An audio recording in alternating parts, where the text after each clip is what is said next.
This is Superyacht News, in association with Go Earth Boating, navigating boat buyers to better deals. Hi, welcome back to the channel. We've got a story developing out of New York City. Well, court filings have been filed in New York City by the WhatsApp founder Jan Koum. This is against a French interior designer, and he's accusing the company, which is based on the person's name, I believe, of ripping off millions from him whilst renovating one of his homes in Malibu and St. Bart's and two of his super yachts, hence the story being on this channel. Court documents, this is based on reporting by the Daily Mail, by the way. Court documents filed in federal court in Manhattan, in New York, shows original invoices for items purchased and allegedly fake invoices with massive markups for each item totaling hundreds of thousands of euros. The billionaire tech entrepreneur claims that the French designer Remy Tessier brazenly exploited a 10-year working relationship by supplying fake luxury goods and inflating prices on items by 10 to 20% as part of a pattern of predation. Some of the markups include furnishings for one of his homes, including 19,550 euros, which is about $22,800, for a luxury chair which would have cost 12,400 euros or 14,500, which is a markup of 81%. Company also allegedly supplied cheap or knockoff versions of items, such as a set of cashmere carpets for 642,000 euros or $751,000, which turned out to be fake, made of cheap synthetic materials that were worth half the price. Now, of course, that's a big problem on a yacht. If those carpets were actually purchased for one of his yachts, highly flammable substances on a yacht, I don't really need to explain any further, right? I mean, it's dangerous enough in a house, but on a yacht, when you're in the middle of the ocean, and these items, you know, when you buy things for yachts and you install things on yachts, they all have to be built or made from certain products. Products need to have either be coated with a fire retardant or have fire retardant in the makeup of them, you know, how they're built. And obviously these apparently allegedly lying about what they're made of is really, really dangerous. Now, Koum accuses the Paris-based designer of keeping him in the dark during the process and turning the decade-long relationship into a brazen, sprawling fraud. Koum says he plans to bring a criminal fraud case against the company in France. Tessier also worked on two of Koum's super yachts. Now, we showed these recently in a video, two super yachts, both called Moonrise, both about 100 meters, one built in 2020 and the other one just being delivered 2025. The second one is larger in gross tonnage. Those yachts, add the values of those yachts up and it's over $500 million. This is from the court documents. Tessier cultivated his image of discretion, exclusivity and sophistication to gain Koum's trust, whilst deliberately constructing a closed system that gave Tessier unilateral control over design and procurement with zero oversight.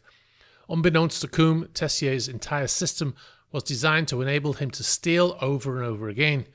Tessier insisted on being Koum's exclusive design consultant, which with control over all sourcing and selection of furniture, fixtures and equipment, meaning Koum had no direct access to the merchants or their invoices. But in 2024, after Koum's outside accounting firm conducted an audit, suspicions began to be raised about Tessier's billing. Initially, the designer only handed over the invoices he had given to Koum, then claimed he was having computer issues and may not even be able to provide the documents. Koum began an investigation of his own and discovered that his relationship with Tessier had been riddled with deception, it's alleged. They've supplied some evidence of these invoices. What Koum was able to do was actually go to the original manufacturer or the supplier and get invoices from them directly and then compare them to the ones that were supplied by this company in France. And you could see the markups on them clearly here. You can see tens of thousands in markups. This is just two examples, not the only ones. Like I said, it adds up to a lot of money, like millions. Now, if you're going to have a markup, it's not illegal to do markups. They might say, "Oh, we have a 20% markup on everything that we purchase or everything that we supply, because they're not obviously supplying it directly themselves. They're getting it from other sources. So if you're bringing in a designer to design something, a room, for instance, and they say to you up front, we're going to charge you 20% on anything we give you, whatever. But they may be able to get discounts in the first place. And it sounds funny that I'm making this example, but I've got some work on my car in progress. And I asked the garage to order some parts from Germany. And he said, okay, I'll do that, but it's a 15% markup plus import duties and taxes and everything. And he told me that up front, and I said, yes, okay, that's fine. He also gets a discount on the price because I've seen the price online and I've seen the price he's getting charged. So I'm okay with that, but I know up front and I'm agreeing to it, right? But if you're making a markup but not telling the other person, then that's a bit, that's a bit dangerous. And also, it's not just about not telling the other person what the markup is, but they're actually fraudulently changing the actual cost of the original item and then marking it up by massive amounts, allegedly. If we go back to this example here, you can see that on the left-hand side is the original invoice, and it says the C fastening for this particular lamp is included in the price. And then we look at the one on the right, which was the invoice that was provided by the company that's being chased in court. It clearly says that they're charging $5,000 per C fastening. The original price on the original invoice, $76,800. The modified price, $101,330, which is a markup of $24,530. What I would say about this story is this is not a one-off, I don't think. This is speculation now on my part, but I've worked on many yachts over the years, as you all know. And in 2015, I was working on a yacht. Now, I'm not going to name any companies because I don't have any evidence to back this up, but I just know from my own experience. In 2015, I was on a yacht in Germany. We were in a big refit, millions. It turns out to be over 50 million euros in the end. It didn't. I don't think we went in thinking we were going to spend that much, but that's how much it ended up being. And I was in a meeting, and the owner was there of the yacht. The owner of the company was there. One of the jobs was at hull painting. The people who were doing the hull painting were there, the chief engineers, and there was some other people there. And there was a conversation going on, and the owner of the yacht said to the owner of the company, he says, look, I've paid you your 5 million euros for the hull painting. And as he said it, I was sitting across the table from the actual company that was painting the hull, and I saw the look that he gave to the chief engineer as he turned to look at the chief engineer as if to say, 5 million? And there'd been a massive markup on that hull job, which the owner never found out about. I'll give you another one, which I was directly involved in. And it's a small thing, but if you think about this being done to everything, then you can see how it soon adds up. One of the jobs I had is my office on this particular yacht was my cabin, and I had a big cabin, but I had an office in there. I had a desk, and all my computers and everything were in there. And during the refit, I asked if I could have a new. Now, all the furniture in your cabin is all fitted in place, right? You can't just move the table because it's all bolted in and it's made into that cabin. But I said, can I get a new top for my desk? And I designed it. I drew it how I wanted it, different shape. I wanted holes at the back so I could run cables inside. And I designed the whole thing, and they did it. And I wasn't officially privy to the costing of it. But then it got back to me that the people had quoted 5,000 euros for a tabletop. And when I found out about it, I saw the company that was doing that, subcontractor in the shipyard that was doing the carpentry work. And I said to him, 5,000 euros for a tabletop? And I could tell by the way he reacted that he wasn't prepared to have been interrogated on it. But he just said, well, I don't come up with the pricing, but, and he was really defensive about it really quickly. And I just thought, if I'd known, even though it's not my money, if I'd known they were going to charge 5,000, it'd already been approved at this point.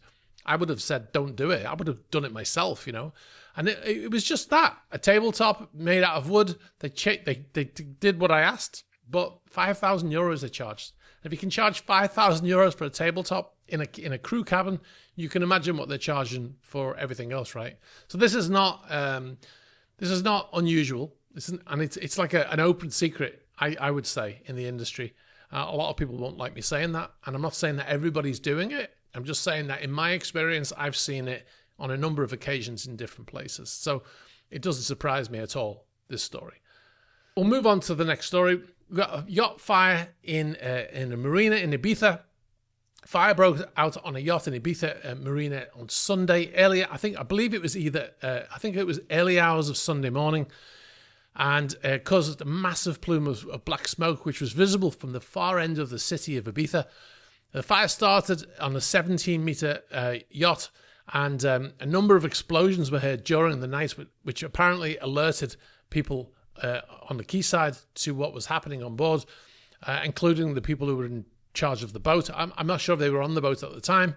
The fire broke out, like I said, in the early hours, and according to eyewitnesses, the fire originated in a vessel docked in the marina, and it generated this strong smell of burning plastic, obviously a composite hull. Fire brigade showed up. 3 engines and 8 firefighters, I believe, were seen fighting the fire. They also asked for some boats to come in to fight it from a different angle. So they had firefighting equipment on the boats, and they were fighting that fire for quite some time until about 9:30 in the morning. And then they sort of got it under control, and they were putting it out. And then there was another explosion, and the fire flared back up again.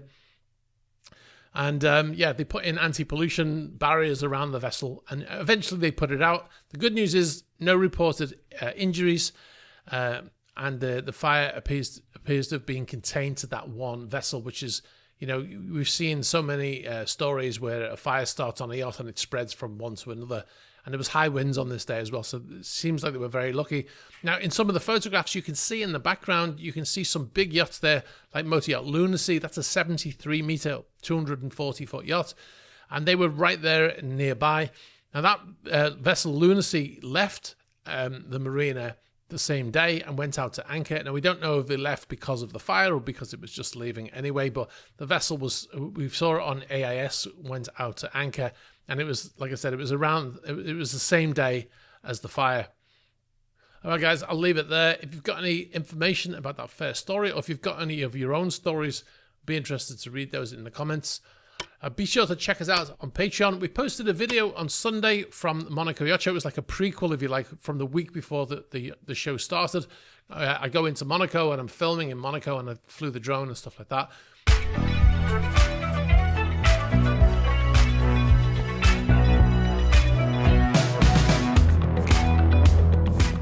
If you're interested in seeing behind the scenes of that video, there's 2 videos on the Patreon and the members channels right now, which show the behind the scenes, how I flew the drone, what I was doing. I put an overlay on the drone footage to show what you could see on the drone. And then there was more information, and there was so much that they were split into 2 videos. So if you're interested in seeing that and other stuff from the Monaco Yacht Show, behind the scenes stuff, be sure to check us out on our members. You can get us on patreon.com/eSysman. You can also get us on YouTube membership if that's what you prefer. All right, guys, thanks for watching. Be sure to like and all that jazz, and I'll see you in the next one. Bye-bye. Be sure to check out that video. It's pretty cool.